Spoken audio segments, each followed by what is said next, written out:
할렐루야. 우리 옆 사람 보면서 인사할까요? 좋은 아침입니다. 좋은 아침입니다. 잘 나오셨습니다. 정말 이 토요 새벽 기도에 부어주실 특별한 은혜가 있을 줄 믿습니다. 우리는 계속해서 이 에스겔서의 말씀으로 특별히 하나님이 이루시는 이 회복에 대해서 묵상을 하고 있습니다. 어제까지 함께 살펴본 이 에스겔서 39장까지의 말씀을 보면서 하나님이 회복이 임한 이 백성들은 하나님이 내 하나님 되심을 알고 하나님이 더 이상 그 얼굴을 가리지 아니하시고 하나님이 쏟아주시는 영으로 말미암아 회복의 은혜를 누린다고 함께 묵상하였습니다. 이런 하나님의 은혜 앞에 여러분 하루에 감사를 올려드리는 그런 하루 보내셨나요? 이 감사의 고백들이 늘 끊이지 않을 수 있는 우리 되길 소망합니다. 오늘 본문 말씀에서는 하나님이 이제 에스겔에게 또 다른 이상, 영어로는 비전이라고 하는데요. 환상을 또 하나 보여주십니다. 뒤에 읽으면서 뭐 이렇게 측량을 많이 하는지 생각이 드셨을지 모르겠는데요. 오늘 말씀 함께 묵상하시면서 두 가지 도전을 받을 수 있길 소망합니다. 먼저는 우리 눈에 소망이 보이지 않을 때에라도 하나님은 여전히 일하고 계시다는 우리가 이미 알고 있지만 마음으로 품기 어려워하는 이 믿음의 고백들이 정말 이 아침에 우리의 것으로 고백될 수 있기를 소망합니다. 또 두 번째로는 하나님이 이루시는 이 회복은 우리의 형편의 회복에만 있는 것이 아니라 우리 삶이 다시 한번 하나님으로 채워지는 것에 있음을 깨닫는 이 아침이 될 수 있길 주님의 이름으로 소망합니다. 오늘 본문 1절 말씀, 이 예언의 말씀이 주어진 분명한 시간을 말해주고 있습니다. 사로잡힌 지 25째 해, 성이 함락된 후 열넷째 해, 첫째 달, 열째 날이라고 합니다. 목사님이 늘 강조하시다시피 성경이 분명한 시간대를 이야기해 줄 때는 분명한 저자의 의도가 있는 것입니다. 이 시간적 기록은 지금 이 말씀을 받고 있는 에스겔과 또 이 말씀을 받고 있는 이스라엘 사람들이 어떤 상황을 가지고 있었겠는가 조금 유추해 볼 수 있게 만들어 줍니다. 여러분, 에스겔을 통해 하나님은 이미 이 이스라엘에게 임할 회복을 선포하게 하셨습니다. 그렇죠? 그 회복의 말씀들을 보면은 원수들을 하나님 다 심판하신다 그러셨고요. 이제 백성들이 다시 돌아와 이 땅에 거주할 것이라고 미리 얘기해 주셨습니다. 그럼 이 회복의 말씀이 딱 떨어졌을 때 우리라면 어떤 생각이 들까요? 이제 이 회복의 말씀이 떨어졌으니까 하나님이 곧 회복시키시겠구나. 바로 이 회복의 역사가 우리 가운데 임하겠구나. 이런 기대감이 있었을 것입니다. 그런데 오늘 본문 1절 분명히 이 시기가 나오죠. 예루살렘 성이 함락당한 지 14째 되던 해에. 여러분 예루살렘 성이 함락당하던 그때의 33장의 내용입니다. 하나님의 말씀이 에스겔에게 임했습니다. 말씀하셨죠. 사람들이 이제 이 말에 귀 기울일 거라고. 그런데 귀 기울이다가 다시 떠날 거라고. 그럼에도 불구하고 회복은 선포됐었습니다. 그런데 그 회복의 말씀이 선포된 지 1년도 아니고요. 2년도 아니고요. 벌써 10여 년의 시간이 훌쩍 지나가 버렸다는 것입니다. 예루살렘 망한 지 14년, 포로가 된 지 25년입니다. 저와 여러분이 이 상황 가운데 있었다면 분명 저 용해 보이는 선지자 에스겔을 통해서 회복이 선포되긴 했는데 아무 일도 일어나지 않는 것을 보며 어떤 생각을 가지게 될까요? 어쩌면 에스겔을 통해서 주어졌던 그 회복의 말씀들이 어느 순간에서부턴가 약간 희망 고문처럼 하나님 주신다 그랬는데 하나님 회복시키신다 그랬는데 왜 아무런 변화가 없지? 라는 마음이 생기기 시작했을 것입니다. 그리고 이내 그런 마음은 하나님 앞에서 절망으로 변해버렸을 것이죠. 아무것도 변함이 없고 여전히 황폐해진 예루살렘을 바라보면서 우린 끝났구나 생각하고 있는 이스라엘을 향해 그 절망의 시기에 하나님의 말씀이 다시 한번 에스겔에게 임했다는 것입니다. 오늘 말씀에서 하나님은 에스겔을 환상 중에 이 성읍 형상 같은 곳으로 데리고 가셨다고 말씀합니다. 지금 보여주시는 것이 하나님이 새롭게 회복시키실 성전의 모습을 보여주고 계신 거거든요. 그리고 그 앞에 녹같이 빛나는 사람이 있다고 하는데 성경학자들은 이 사람이 천사였을 것이다 이야기합니다. 이 천사는 이제 예스겔에게 말하기 시작하는데요. 이 절망의 시기에 하나님이 천사 앞에서 에스겔에게 이렇게 말씀하시는 겁니다. 4절 말씀 제가 읽어드리겠습니다. 그 사람이 내게 이르되 인자야 내가 내게 보이는 그것을 눈으로 보고 귀로 들으며 내 마음으로 생각할지어다. 내가 이것을 내게 보이려고 이리로 데리고 왔나니 너는 본 것을 다 이스라엘 족속에게 전할지어다 하더라. 아멘. 눈으로 보고 귀로 들으며 내 마음으로 생각할지어다. 절망밖에 남지 않는 이 이스라엘 앞에서 하나님은 지금 당신의 계획을 에스겔에게 분명하게 보여주고 계신 것입니다.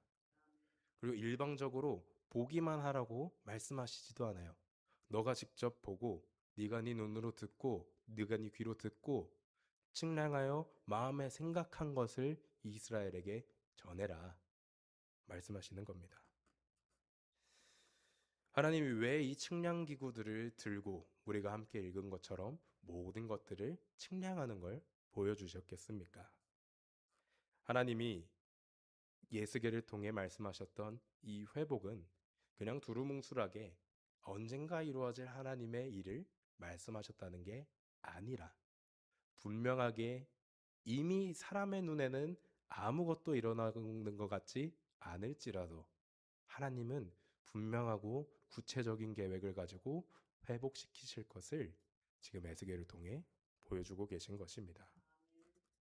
더불어 저는 지금 하나님이 보여주기 위해 데려왔다고 하는 이 부분에서 처음 아브라함과 이 언약을 맺으시던 그 하나님의 따뜻하신 성품이 겹쳐 보였습니다. 아브라함이 하나님 앞에서 그러잖아요. 주님, 저는 자식도 없고 가진 것도 없는데 저에게 뭘 주시겠습니까? 하나님 믿음 없는 아브라함 앞에 하나님이 이렇게 말씀하십니다. 창세기 15장 5절에 그를 이끌고 밖으로 나가 이르시되 하늘을 우러러 뭇별을 셀 수 있나 보라. 또 그에게 이르시되 내 자손이 이와 같으리라. 언약을 맺으시는 하나님께선 믿음이 없어 보이는 이들에게 친히 하나님의 뜻을 보여주시는구나 묵상하게 되었습니다. 직접 데리고 나가셔서 나를 못 믿어? 한 봐봐. 소망을 심어주시는 것이죠. 이 따뜻한 하나님의 성품이 신실하시고 변하지 않으신 하나님의 성품이 오늘 이 에스겔에게도 임하게 된 것입니다. 하나님이 직접 보여주심으로 끊어진 것 같은 언약이 막연하게 느껴졌던 회복의 소망들이 이제 진정으로 이 에스겔과 이스라엘 가운데에 회복되게 된 것이죠. 여러분은 성경이 이야기하고 있는 하나님의 약속들, 또 회복에 대한 말씀들을 들을 때 어떤 마음으로 받고 계십니까? 우리가 분명한 고난과 절망 가운데 있을 때는 내가 정말 이 회복의 말씀을 내 것으로 받아야겠구나. 믿음의 넉넉한 분량으로 내 것으로 받을 때가 있습니다. 그런데 신앙생활 하다 보니까 내 삶에 그다지 절망도 없는 것 같고 그냥 그런 미적지근한 신앙생활을 해나가다 보니 회복의 말씀도 그치 하나님이 회복은 시켜주시겠지. 근데 뭘 회복시켜 주실지도 잘 모르겠고 내 인생에 고난도 없는데 하나님이 어디서 역사하시지? 고민이 들기도 합니다. 그러다 보면 하나님이 회복을 이루어 주실 수도 있고 아닐 수도 있고 뭔가 내 삶에 역사하실 수도 있고 아닐 수도 있고 하는 좀 모호한 신앙으로 변질될 때도 있습니다. 그런 믿음의 상태에 있는 우리에게 하나님이 오늘 다시 한번 말씀해 주시는 겁니다. 눈으로 보고 귀로 들으면서 마음으로 생각할지어다.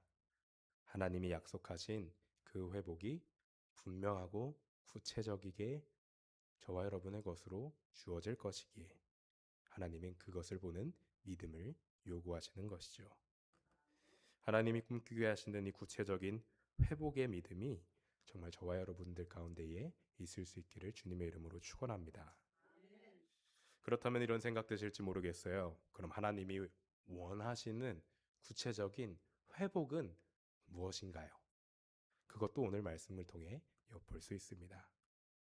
이어지는 5절 말씀부터 보면은 하나님이 뭘 회복하길 원하시는지 차차 드러나기 시작합니다. 하나님이 보여주시는 환상을 구체적으로 측량하고 있는 천사가 있죠. 그리고 그 옆에서 그걸 지켜보고 있는 에스겔이 있습니다. 말씀을 쭉 따라가다 보면 맨 처음 측량하기 시작하는 부분이 나오는데요. 먼저는 이 성전을 둘러싼 담장을 측량하고요. 그 다음에 사람들이 들어오는 동문을 측량하고요. 마지막에는 그 동문 근처에 문지기들의 방을 측량하기 시작합니다. 여러분, 성전은 누가 거하시는 곳입니까? 하나님의 임재가 있는 곳입니다. 하나님이 거하시는 곳입니다. 그래서 처음 이 담장으로부터 시작하는 이유가 하나님이 거하시는 곳이라면 분명히 이 세상과 구별된 장소여야 하기 때문입니다. 이후 42장에 가보면 이 담장의 역할에 대해 분명히 이야기해 주는데요. 42장 20절 말씀에 이렇게 기록합니다. 그가 이같이 사방을 측량하니 그 사방 담 안마당 길이가 500척이며 넓이가 500척이라 그 담은 거룩한 것과 속된 것을 구별하는 것이더라. 아멘. 하나님이 새롭게 회복하시는 이 성전에서는 분명하게 거룩한 것과 그렇지 않은 것들이 구별되어야 한다는 것입니다. 거룩하신 하나님이 구별되는데, 근데 또 구별만 돼 있으면은 사람들이 나올 수 없겠죠. 그래서 담에서 넘어가서 측량하기 시작하는 것이 동쪽 문이 되는 것입니다. 동문을 통해 이 사람들이 들어오게 되는데 문에 누가 있대요? 문지기들이 지키고 있다고 합니다. 하나님의 성전은 거룩한 곳이고 모두에게 열려 있는 곳이지만 이전의 유다 백성들의 모습처럼 하나님을 섬기지 않고 죄인 줄도 모르고 구별되지 않는 자들은 함부로 들어올 수 없다는 것입니다. 문지기들이 문을 지킨다는 거겠죠. 여기에 더해서 오늘은 담장과 이 동문과 문지기들의 방을 측량했지만 오늘부터 이어지는 이 48장까지의 말씀들을 쭉 살펴보면 성전의 회복이 선포되고요. 그 다음에 하나님의 영광이 이 성전 안으로 들어오게 되고요. 예배가 회복되고요. 마지막으로는 예루살렘과 이스라엘의 땅이 회복되어서 12지파가 다시 모이는 그 말씀으로 에스겔서가 마무리되게 됩니다. 그리고 이렇게 새롭게 된 예루살렘 성읍을 보면서 하나님이 에스겔을 통해 이렇게 말씀하세요. 48장 35절 하반절에 그날 이후로는 그 성읍의 이름이 여호와 삼마라 하리라. 아멘. 여러분, 여호와 삼마라가 어떤 뜻인지 혹시 아시는 분 계실까요? 하나님 여호와의 여러 이름 중에 영어를 보면 그 힌트가 있는데 The Lord is there. 여호와께서 거기에 계시다라는 뜻입니다. 모든 것이 회복된 예루살렘 성벽의 예루살렘의 이름이 뭐라고요? 여호와께서 거기에 계시다. 하나님이 궁극적으로 저와 여러분의 개인의 삶에 우리 공동체에 원하시는 회복의 모습은 하나님이 거하시는 처소가 되는 모습 되길 원하신다는 것입니다. 그래서 여러분, 우리는 이 회복이라는 막연한 단어에 대해서 다시 한번 생각해 볼 필요가 있는 것입니다. 우리 회복하면 무엇으로부터의 회복을 먼저 생각하나요? 지금 내 삶의 문제에서의 회복, 내가 가지고 있는 어려움으로부터의 회복을 먼저 떠올리게 됩니다. 물론 우리의 이런 형편이 회복되는 것도 분명한 하나님의 은혜입니다. 건강이 회복되고 또 관계가 회복되고 풀릴 것 같지 않았던 상황이 풀려나가는 것, 그 분명히 하나님이 하신 일이고 감사해야 할 일입니다. 그런데 우리가 그것을 회복의 전부라고 생각하기 시작하는 순간 우리 삶에 하나님의 자리는 있지 않게 되는 것이죠. 오늘 말씀이 시작하고 있는 하나님이 원하시는 궁극적인 회복은 무엇입니까? 나를 그냥 더 나은 인생으로 만들어 주시는 게 아니라 내 안에 거하기 위해서 회복시켜 주시는 것입니다. 하나님께서 다시 한번 우리의 삶의 중심이 되시고 우리가 하나님과 함께 살아가는 것, 그게 하나님이 원하시는 그 회복이라는 것이죠. 이렇게 하나님이 중심된 삶을 살게 된다면 우리의 삶이 이전과 같을 수 없을 것입니다. 성전에 담이 세워지고 경계가 생기고 출입의 질서가 세워졌던 것처럼 우리의 삶도 하나님의 거룩하심 안에서 하나님의 이 회복하심 안에서 다시 재정돈되어 나가야 하는 것이죠. 혹여 여러분, 지금 여러분의 삶의 순간들이 무너진 예루살렘과 같이 폐허처럼 느껴지시는 분들이 있으신가요? 또 하나님의 회복의 말씀은 분명히 내가 받지만 하나님 도대체 이거 언제 이루어지는 겁니까? 라고 원망 섞인 목소리를 내고 싶은 분들이 계신가요? 오늘 하나님 분명하게 말씀하셨습니다. 하나님은 구체적인 그 회복의 계획을 이미 저와 여러분들의 삶을 향해 가지고 계십니다. 그것을 믿는 믿음으로 우리가 하나님의 회복을 바라볼 수 있길 소망합니다. 우리가 이것을 믿는 믿음으로 나아가게 될 때에 우리의 기도도 더욱 성숙하여질 수 있는 줄 믿습니다. 우리의 형편에 대해서만 하나님 이것 좀 해결해 주시죠 하는 믿음에서 하나님의 거룩하심에 맞게 하나님이 회복하실 모습이 주님께서 거하시는 처소되는 거신이 제 삶을 좀 만져주십시오 하는 기도로 바뀌어지게 될 줄 믿습니다. 이 믿음 가지고 정말 우리의 매일의 삶 가운데에 여호와 삼마 하나님의 은혜가 여호와 하나님이 거기에 계시다라는 그 은혜가 우리의 매일의 삶에서 누려질 수 있기를 주님의 이름으로 간절히 축원합니다.